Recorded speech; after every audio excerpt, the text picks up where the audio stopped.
प्रणाम है आप सभी का और स्वागत है आपका हमारे चैनल आत्म से अध्यात्म की ओर में। आज हम इस वीडियो के माध्यम से जानेंगे श्रीमद् भागवत महापुराण के पंचम स्कंद के 12वें अध्याय के विषय में। सतगुरु सतनाम आदि माता अलख निरंजन होवहु वांछित फल दुहक भंजन। ओम श्री गणेशाय नमः।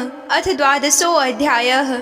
शीर्षक रहुगढ़ का प्रश्न और भरत जी का समाधान। तो आइए अब कथा का आरंभ करते हैं। राजा रहुगढ़ ने कहा कि भगवान, मैं आपको नमस्कार करता हूँ। आपने जगत का उद्धार करने के लिए ही यह देह धारण की है। योगेश्वर, अपने परमानंदमय स्वरूप का अनुभव करके आप इस स्थूल शरीर से उदासीन हो गए हैं तथा एक जड़ ब्राह्मण के वेश में अपने नित्य ज्ञान में स्वरूप को जनसाधारण की दृष्टि से ओझल किए हुए हैं। मैं आपको बारंबार नमस्कार करता हूँ। ब्राह्मण जिस प्रकार ज्वर से पीड़ित रोगी के लिए मीठी औषधि और धूप से तपे हुए पुरुष के लिए शीतल जल अमृत तुल्य होता है, उसी प्रकार मेरे लिए, जिसकी विवेक बुद्धि को देह अभिमान रूप विषैले सर्प ने डस लिया है, आपके वचन अमृतमय औषधि के समान है। देव, मैं आपसे अपने संशयों की निवृत्ति को पीछे करवाऊंगा।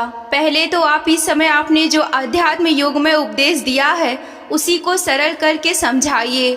उसे समझने की मुझे बड़ी उत्कंठा है। योगेश्वर, आपने जो यह कहा कि भार उठाने की क्रिया तथा उससे जो श्रम रूप फल होता है, वे दोनों प्रकार से प्रत्यक्ष होने पर भी केवल व्यवहार मूलक ही हैं, वास्तव में सत्य नहीं है।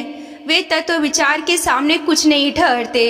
सो इस प्रकार के विषय में मेरा मन चक्कर खा रहा है। आपके इस कथन का मर्म मेरी समझ में नहीं आ रहा है। जड़ भरत ने कहा कि पृथ्वी पते, यह देह पृथ्वी का विकार है। पाषाण आदि से इसका क्या भेद है? जब यह किसी कारण से पृथ्वी पर चलने लगता है तब इसके भारवाही नाम आदि पड़ जाते हैं। इसके 2 चरण हैं, उनके ऊपर क्रमशः टखने, पिंडली, घुटने, जांघ, कमर, वक्षस्थल, गर्दन और कंधे आदि अंग हैं। कंधों के ऊपर लकड़ी की पालकी रखी हुई है। उसमें जो शौरवी राज नाम का एक पार्थिव विकार है, जिसमें आत्मबुद्धि रूप अपमान करने से तुम, मैं सिंधु देश का राजा हूँ, इस प्रकार मद से अंधे हो रहे हो, किंतु इसी से तुम्हारी कोई श्रेष्ठता सिद्ध नहीं होती। वास्तव में तो तुम बड़े क्रूर और दृष्ट हो। तुमने इस बेचारी दिन दुखियों कहारों को बेगार में पकड़कर पालकी में जोत रखा है। महापुरुषों की सभा में बढ़ बढ़कर बातें बनाते हो कि मैं लोगों की रक्षा करने वाला हूँ। यह तुम्हें शोभा नहीं देता। हम देखते हैं कि संपूर्ण चराचर भूत सर्वदा पृथ्वी से ही उत्पन्न होते हैं और पृथ्वी में ही लीन हो जाते हैं। अतः उनके क्रिया भेद के कारण जो अलग अलग नाम पड़ गए हैं, बताओ तो उनके सिवा व्यवहार का और क्या मूल है? इस प्रकार पृथ्वी शब्द का व्यवहार भी मिथ्या ही है, वास्तविक नहीं है, क्योंकि यह अपने उपादान कारण सूक्ष्म परमाणुओं में लीन हो जाती है और जिनके मिलने से पृथ्वी कार्य रूप सिद्धि होती है, वे परमाणु अविद्यावश मन से ही कल्पना किए हुए हैं। वास्तव में उनकी कोई सत्ता नहीं है। इसी प्रकार और भी जो कुछ पतला, मोटा, छोटा, बड़ा, कार्य कारण तथा चेतन और अचेतन आदि गुणों से युक्त द्वैत प्रपंच है, उसे भी द्रव्य, स्वभाव, आशय, काल और कर्म आदि नामों वाली भगवान की माया का ही कार्य समझो। विशुद्ध परमार्थ रूप अद्वितीय तथा भीतर बाहर के भेद से रहित परिपूर्ण ज्ञान ही सत्य वस्तु है। वह सर्व आत्मावर्ती और सर्वथा निर्विकार है। उसी का नाम भगवान है। रहुगढ़, महापुरुषों के चरणों की धूलि से अपने को नहलाए बिना